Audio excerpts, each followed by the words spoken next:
Hello everyone and welcome to Club Reaction to Rangers 2, Hearts 1 and a very eventful Sunday afternoon at Ibrox. I'm Scott Carney, I'm with Ali Pearson.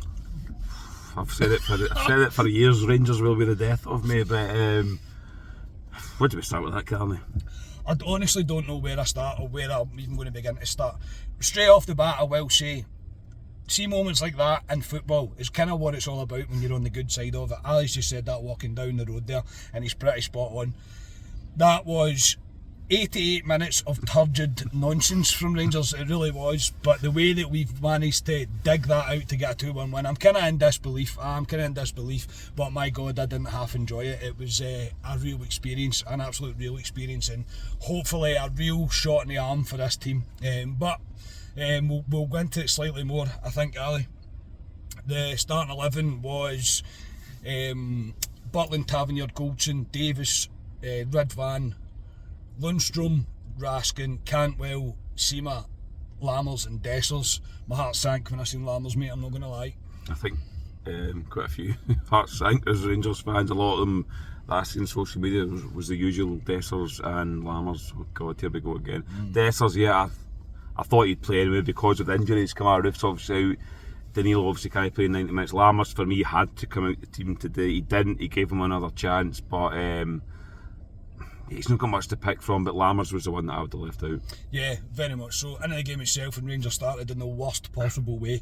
A decent cross to the back post. Yilmaz, for reasons best known to the Rangers defence, is on his own with Shankland. Shankland's head and shoulders above him, and it's a really tidy header over the top of Butland. Ali, it was the worst possible start, and for the rest of the half, really, I'll mention slight bits, but we never recovered. Yeah, it was a poor start for Rangers. It was a decent goal by Hearts, but Yilmaz caught the back post. Good finish by Shankland, but you give these teams a goal at a start, and especially Rangers, can he break teams down that then go into a shell, and that's what Hearts do after that. And it was poor by Rangers. I thought we didn't really take the game at Hearts that I thought we should have, especially after Celtic dropping points yesterday. I thought Rangers would come out of traps. They didn't, which was a worry for me. Yeah, he's spot on. We didn't really. I thought it was, again, it should be a spring in their step going into that game, knowing that they could cut the gap down at the top of the league, and we really didn't see it in that first half. I say after Hearts scored, Rangers huffed and puffed slightly. We still resorted back into very side-to-side passes at times, and nobody really been brave on the ball. Dessers did well to get across along the face of the goal, low across the face of the goal. Cantwell, I think it was, couldn't quite get on the end of it. There was one by Sima that was very similar to that. Again, nobody really get on the end of it. And one that I thought was actually over the line, but obviously it turned out not to be. Apart from that, there wasn't very much else to go on. The usual suspects creep up their heads, and you start questioning what they're doing and why they're still involved in the team. And I know we're going to come on and speak about James Tavernier later in this match, but for that first half, nothing he done worked, not a single thing. Same as Lammers. Lammers is hiding in plain sight just now. You're watching a guy trying not to be involved in the game, and I presume that Clement's a clever man and he can see it, because I spent time watching him today, and he doesn't want the ball as much as he can. He played a few spread passes across to the left hand side, he did, but apart from that, there's not enough coming from that area of the pitch from him. We need somebody with a lot more drive, a lot more purpose to be there, and for me right now he's not showing it at all. And Nels started in the first half. I know I kind of went off on one there. Not really, to be honest. I thought most of them were poor, to be honest. I just thought our final ball in the box was woeful at times. Even Yilmaz, I know we're getting Tav a hard time. I thought Yilmaz on the left hand side, corner kicks, final balls, I thought was woeful at times. Not just them particularly, the whole team as a whole for me was poor. And it was disappointing because, like I say, after Celtic dropping points yesterday, you thought Rangers would come out and show something, and they didn't, which, as I said, it's a worry for me when they don't react like that. Yeah, again, even Dessers as well, he's getting it tight as well today, but I don't think there was much supply, and I'm not defending him because the stuff that he did have to work off he didn't do very much with. Still very much a player in very, very poor form, or he is just absolutely terrible at football, one of the two. But he wasn't great, but again, I don't think the service to him was particularly good either. Second half, we've seen this change, probably this change that most people would have made. I think I would have definitely made two. I would have took Lammers off immediately, as well as Dessers. I'm actually shocked that Lammers made it out to the end of the first half, and I'm not kidding on. I feel like I'm kind of bashing on him a bit, but I'm not joking when I say that I can't believe that that he made it to the end of that half. But Danilo came on, mate. The rest of the half, the whole of the second half was really a change of approach, I think, by Clement. Instead of it was balls wide into the box, the things that we've resorted back to when things aren't going our way. The way the first half went, really, we tried to play through as much as we could. Don't get me wrong, it helped Hearts, because Hearts just had to pack their box, really, and there was a lot of half-assed attempts from the edge of the box, really. Yeah, I said at half-time I would have made 3 changes and put a statement right out there and brought three guys on and took 3 guys off. And obviously we forgot to mention Tav's missed penalty. I've actually just remembered his missed penalty just before half-time. That'll tell you everything the way the game ends. But it was a poor penalty. It kind of summed the first half up, to be honest. Penalty. But second half, yeah, Danilo comes on for Dessers, who, I'll be honest again, flat to deceive, did nothing for me.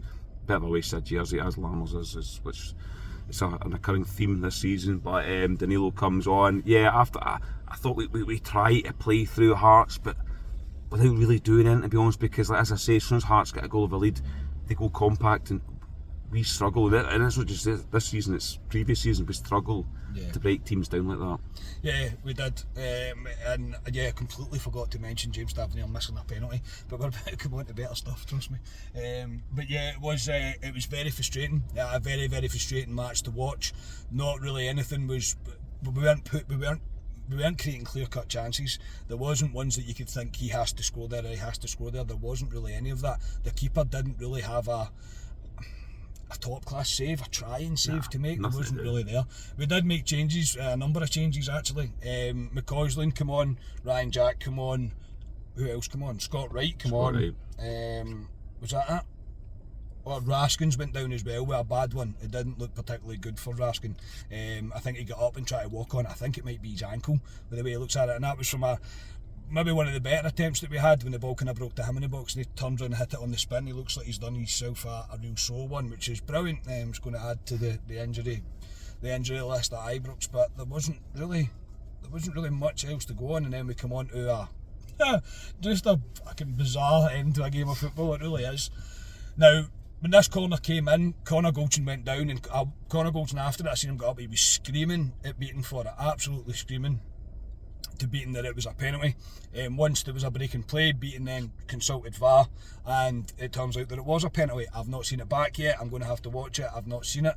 And James Tavernier steps up and puts it away this time, mate. Immediately after that, mate, there was 9 minutes of added time raised by the assistant referee, and everybody in Ibrox thought, this is on here. Yeah, I'll be honest, in live play I didn't see anything, and it went to a penalty check. I just seen Goldson. Obviously Goldson was on the ground, and when he got up he was screaming at me. Yeah, I didn't see it. When it penalty, as soon as he goes to that TV, you're guaranteed 99 times out of 100 it's going to be a penalty, and it was. There was pressure on Tav after missing that penalty, or 1-0 down 2 minutes ago. That's big pressure, so you need to praise him there. He puts the ball away lovely. And as Carney says, the 9 minutes went up, and there was a belief around Ibrox at that point, going, we can do this. And you could feel it in the crowd, Carney. Yeah. And at that point, I turned to all the boys around me and thought, 9 minutes, yes, we have a chance here. And you'll come on to what happened. Yeah, even as I say, even with Tavernier scoring that penalty, it did him a world of good, because Tavernier was awful today. Up until 89 minutes before, James Tavernier was shockingly bad. Cantwell, we've got to really speak about him as well before we come on to what happened. Cantwell was decent in spells. I think there was a wee bit of murmurs when he was coming off. He's not fit. He's not. There's no way he's anywhere near 100%. I thought he tried. He always does what he usually does. Did very well to win as the penalty. But as I say, what we're about to come on to, Ibrox had a surge. You could feel the surge, and probably because of what we witnessed in the first 88 minutes, and I'll put my hand on my heart, I was ready to come on and say today, if that game had finished 1-0 to Hearts, I was going to say to everyone, not that you didn't know already, that Rangers will not win this league, because there was no excuse for Rangers not to win that today. What Rangers have done in that last 10 minutes is give us a bit of hope, is give us a bit of belief that they believe that they can do this. Tavernier gets the ball out wide. As soon as the ball leaves his foot, it was going towards the back post. Danilo had found himself a bit of space. He heads it in, mate. Ibrox goes absolutely mental. We leave Ibrox going at each other. How have we managed to win that game today?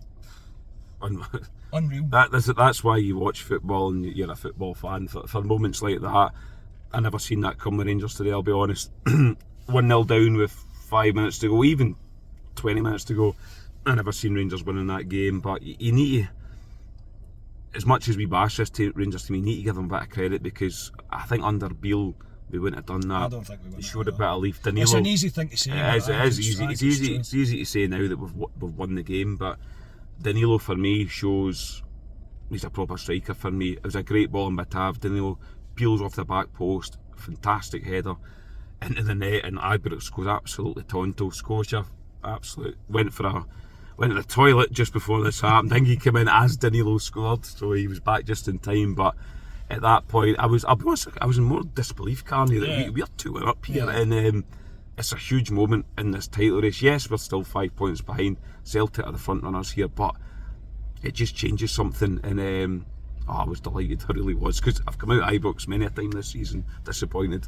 Yeah, and I thought it was going to be a miserable walk back down Paisley Road today, I really did, and today probably papers over a lot of cracks within that team, and I think Clement's probably learning a lot of things about the old core of this team. There's still problems there, but ultimately he's got to pick from the players that he's got to choose from. Do I think he made mistakes today? Yeah, I do. I think some of his, at least one of the selections that he made today was completely wrong. But apart from that, the way that the team have rallied and managed to win that game today, I am delighted about it, and I'm going to enjoy it. I'm very happy about it. Ali, I don't know if you could you pick a man of the match today? If I'm being honest, no. Because we were so poor. For 88 minutes we were awful. 88 minutes that game, I thought we were rotten. If I had to give it to somebody, and this is just purely, he scored the goal that won the game for Rangers, Danilo, being there where he was. You can get it Tav because he scored the penalty and he put the assist in. I'll give it to Danilo, but he's not a man in the match, if you know what I mean. But he was there when it mattered for Rangers, and he put the ball in the back of the net for me. So, and he won the game for Rangers along with Tav with the assist. So I'll give it to Danilo, even though he isn't really the man of the match, if you know what I mean. Yeah, if we're taking the 9 minutes added on time plus the last minute of the 90, then I would give it to James Tavernier because of a goal and an assist. But that, I'm not saying that to try and raise eyebrows. Lindstrom got the man of the match, which really you don't really, it's a sponsor's one. So. Yeah, I can't really read much into that, but because for the last 10 minutes James Tavernier was a different player. Honestly, it was. The penalty that he scored obviously gave him a shot of confidence, and yeah, if you really have to base it on the last 10 minutes. But look, it doesn't mean that we're in the driving seat. It doesn't really mean anything, but what it is it keeps this morale within the fan base with Clement, I think, because the first half especially, Ibrox wasn't a very nice place to be, but for the players to go and do that today, as much as I'm in disbelief and as much as it papers over cracks, you've got to enjoy things like that, and you have to give the team credit for being able to pull something out the bag today, because as I say, for 99% of that game, it didn't really look like it was going to come, but it did. So I'm going to enjoy it. Ali, thanks very much, mate. It's nice to smile, isn't it? It's a smile. I'm absolutely knackered after that, to be honest. My voice is gummed as well. Exhausted. But yeah, ultimately, I wanted Rangers to win the game today. I don't care how they won it today. I didn't see that happening, if I'm being honest. But they've closed the gap. 7 points for me was, you're on the borderline of it nearly done. 5 for me, you're back in the ballpark again. We've got some big games coming up. We've not been away to the trickier grounds, if you want to say yet, but it's there. We're away to Dundee on Wednesday, and we've got Hearts again in the semi-final at Sunday, so it's all there for these Rangers players. Now, if they can't get boosted after that, then I don't know what'll give them a kick up the arse, but yes, I am delighted. Yes, I am as well. I am very much delighted. As I say, it's with the week that we've got coming up, I know obviously Dundee should hopefully take care of itself, but also the semi-final with Hearts, it wouldn't have been nice going into that after being defeated 1 goal to nil at Ibrox off them, but because of the way that the game went, because there's still warning signs, there's still problems within this squad, there is absolutely no doubt, but it's kind of what you'd go to the football for moments like that, and it doesn't have to change your mood, because as I say, for 88 minutes I was not in a very good mood at all, and now I am very much looking forward to the rest of my Sunday night. So yes, we'll be back on Tuesday with Club Deck Corner. I think it'll just be me and you, Ali. I think it's just me and you for Tuesday and Wednesday, doesn't matter. The old guard. But yes, we'll break down the game a wee bit more. We'll discuss different things in terms of where we think we are and what we think this team needs to improve on, but there's definitely still warning signs. But look, enjoy that, because not very often we get to enjoy moments like that. So yeah, until Tuesday, we are Club Act 22, the Rangers podcast. Cheers everybody.